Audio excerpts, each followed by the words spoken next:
హైదరాబాద్లో స్టార్ట్ అయిన ఈ కంపెనీ ఇండియాలోనే ఒక లీడింగ్ ఫార్మా కంపెనీ అండి. అండ్ ఈ కంపెనీకి ఫార్మా ఇండస్ట్రీలో ఆల్మోస్ట్ 36 years లెగసీ అయితే ఉంది. అండ్ ఈ కంపెనీ యొక్క మెయిన్ రోల్ వచ్చేసి హై క్వాలిటీ మెడిసిన్ని చాలా అఫోర్డబుల్ రేట్కి మ్యానుఫ్యాక్చర్ చేయడం.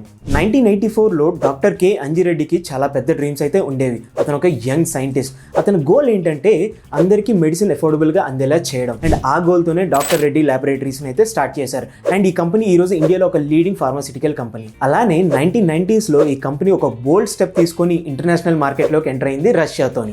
ఈ ఎక్స్పాన్షన్ని అలాగా కంటిన్యూ చేస్తూ వీళ్ళు 1997కి జెనరిక్ మెడిసిన్ అయితే మ్యానుఫ్యాక్చరింగ్ చేయడం స్టార్ట్ చేశారు. అలాగే యూఎస్లో ANDA కూడా ఫైల్ చేశారు. 2001లో ఈ కంపెనీ ఒక హిస్టరీని అయితే క్రియేట్ చేసింది. న్యూయార్క్ స్టాక్ ఎక్స్చేంజ్లో రిజిస్టర్ అయిన first non Japanese Asian pharmaceutical కంపెనీగా ఇదైతే నమోదైంది. ఈ రోజు డాక్టర్ రెడ్డిస్ వరల్డ్ వైడ్ చాలా కంట్రీస్లో అయితే ఆపరేట్ అవుతుంది. ఈ 36 years ఆఫ్ డెడికేషన్తో వీళ్ళు చాలా మంచి మెడిసిన్ చాలా అఫోర్డబుల్ రేట్కి వరల్డ్ వైడ్గా సప్లై అయితే చేస్తున్నారు. ఇలాంటి మరిన్ని కంపెనీ ఇన్ఫర్మేషన్